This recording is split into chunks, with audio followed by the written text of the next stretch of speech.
Assalamualaikum warahmatullahi wabarakatuh. Nama saya Intan Nuraini. Saya dari kelas 12 IPS 2.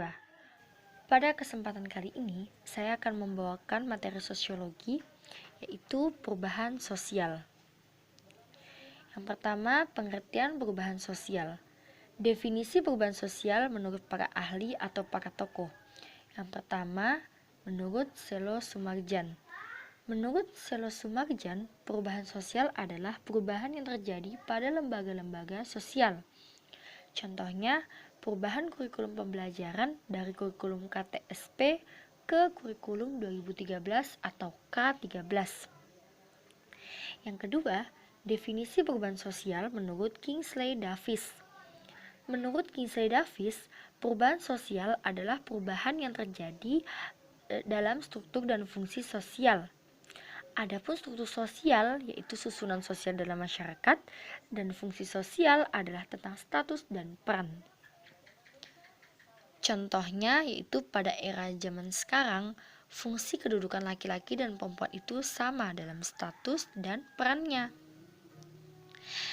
Yang ketiga, definisi perubahan sosial menurut Robert Machliver.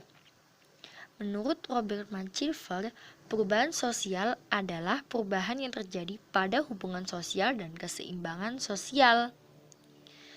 Ini terjadi karena adanya konflik yang muncul karena adanya keseimbangan yang terganggu di masyarakat. Contohnya antara ojek online dan ojek pangkalan. Dengan adanya ojek online, maka akan menggeser status ojek pangkalan. Yang keempat, definisi perubahan sosial menurut William F. Cockburn. Menurut William F. Cockburn, perubahan sosial yaitu perubahan yang ditekankan pada perubahan kebudayaan material yang berdampak pada kebudayaan immaterial. Kebudayaan material itu adalah kebudayaan yang berwujud, dan immaterial yaitu tidak berwujud. Contohnya perubahan pada teknologi. Seperti zaman sekarang, orang lebih senang menggunakan AC daripada kipas angin. Tetapi efek sampingnya AC itu dapat menimbulkan pencemaran udara. Baiklah, yang kedua yaitu teori-teori perubahan sosial. Teori-teori perubahan sosial ada 3. Yang pertama, teori evolusi, yaitu teori yang menggambarkan pola pertumbuhan dan perkembangan masyarakat serta kebudayaannya seperti organisme. Prosesnya ada 3. Yang pertama secara linear, yaitu berupa garis lurus yang menanjak, terjadi secara serempak. Dan yang kedua secara multilinear, yaitu proses pertumbuhannya tidak serempak dan terjadi di banyak wilayah. Dan yang ketiga secara siklus, yaitu proses pertumbuhannya mirip dengan linear tetapi berputar seperti siklus.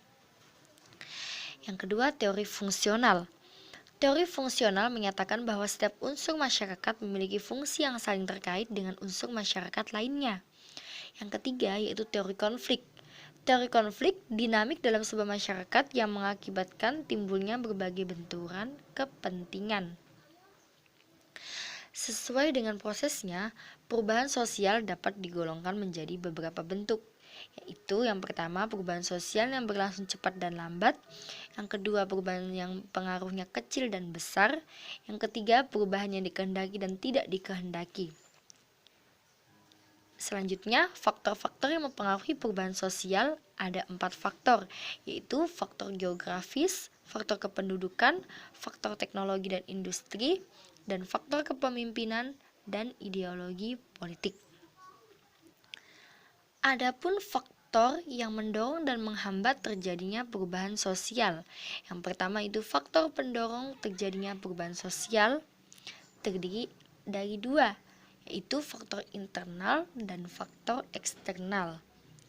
Adapun faktor internal yaitu yang pertama bertambah atau berkurangnya jumlah penduduk, yang kedua penemuan unsur-unsur budaya baru atau inovasi, yang ketiga terjadinya konflik dalam masyarakat.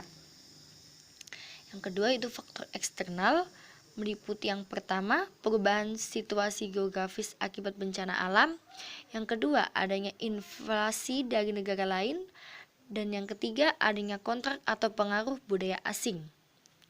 Adapun faktor penghambat terjadinya perubahan sosial ada 3. Yang pertama, faktor alam, misalnya letak wilayah yang terisolasi. Yang kedua, faktor kemiskinan, baik struktural maupun kultural. Dan yang ketiga, faktor budaya tradisional, misalnya adat istiadat yang serba kaku dan irasional berserah kepada takdir. Mungkin itu saja yang dapat saya jelaskan mengenai perubahan sosial. Semoga dapat bermanfaat bagi kita semua. Dan akhirul kalam, wassalamualaikum warahmatullahi wabarakatuh.